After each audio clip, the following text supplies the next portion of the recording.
देश की पार्लियामेंट में गाली दी जा रही है और बीजेपी से उसको नोटिस देती है, लव लेटर देती है। अगर यही बात कोई आपके बारे में करता तो क्या होता इस देश में? खामोशी इसलिए है क्योंकि गाली मुसलमान को दी जा रही है। एक दिन आएगा जब भारत की पार्लियामेंट में किसी मुसलमान का मॉब लिंचिंग हो जाएगा। इस्लाम को गाली दो और प्राइम मिनिस्टर, सीएम, मिनिस्टर बन जाओ।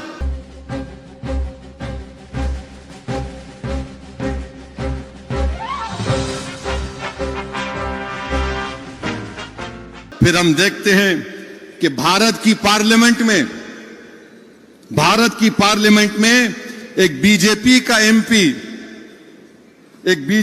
एमपी एक मुस्लिम एमपी को बकवास, गंदगी, गाली देता है।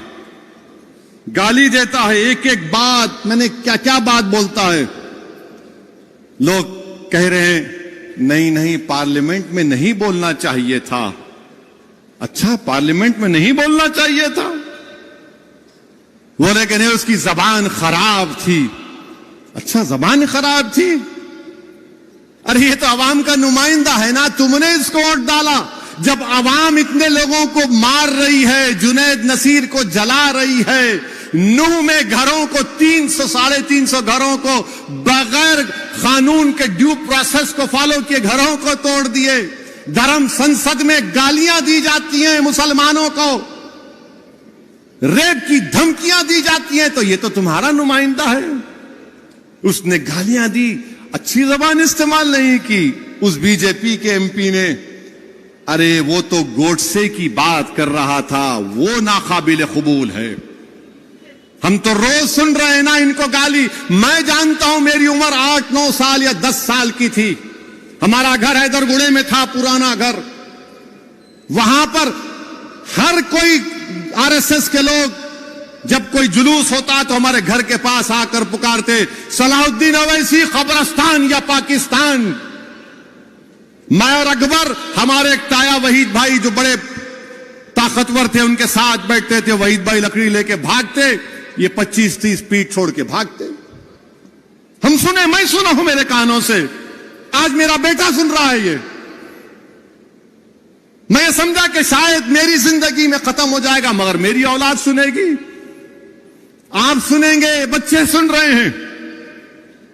याद रखो मेरी इस बात को, एक दिन आएगा जब भारत की पार्लियामेंट में किसी मुसलमान का मॉब लिंचिंग हो जाएगा।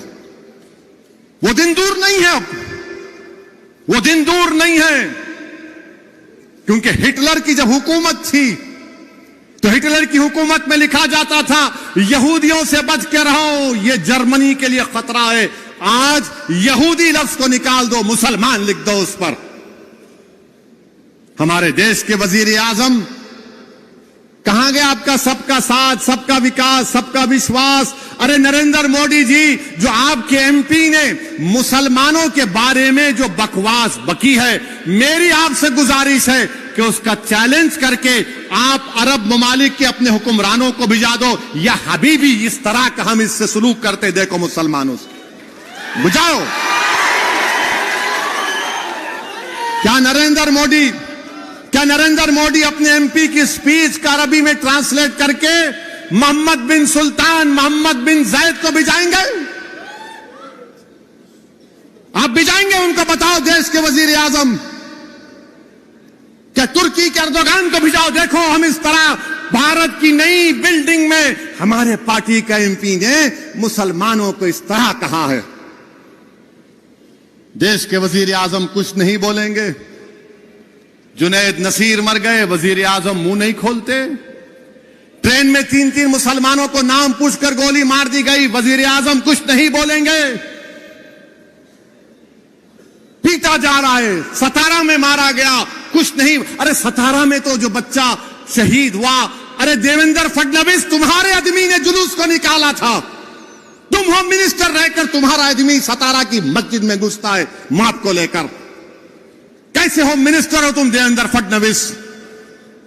मगर हमारे वजीर आजम ने इस मुल्क में एक माहौल को पैदा कर दिया कि नफरत करो और राज करो। नफरत करो, वोट हासिल करो,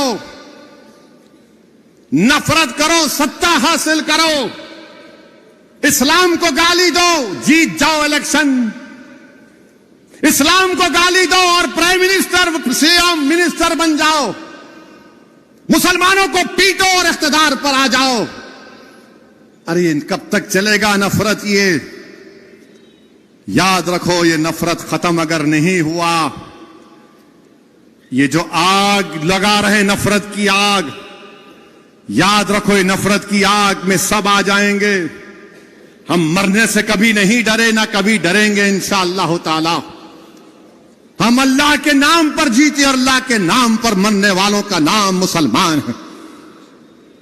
मगर इस मुल्क का क्या होगा, इस देश का क्या होगा, जिसको हमने अपने खून पसीने से सींचा, जिसको अल्लामा फजल खैराबादी ने अपनी कुर्बानियों से आजाद किया।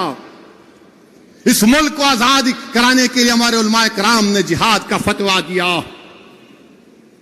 मौलवी अलाउद्दीन, मौलवी इस्माइल काला पानी की सजा काटे, मगर आज देश की पार्लियामेंट में गाली दी जा रही है और बीजेपी सिर्फ उसको नोटिस देती है, लव लेटर देती है। मैं पूछना चाहता हूं देश के प्रधानमंत्री, अगर यही बात कोई आपके बारे में करता तो क्या होता इस देश में? बोलो वजीर आजम, अगर कोई ये अनाप शनाप गंदगी आपके बारे में कोई बोल देता तो क्या करते आप? आपकी पार्टी के लोग बन मनाते, बोलने वाले के घर को जला देते। खामोशी इसलिए है क्योंकि गाली मुसलमान को दी जा रही है, सन्नाटा इसलिए है क्योंकि मुसलमान मर रहा है।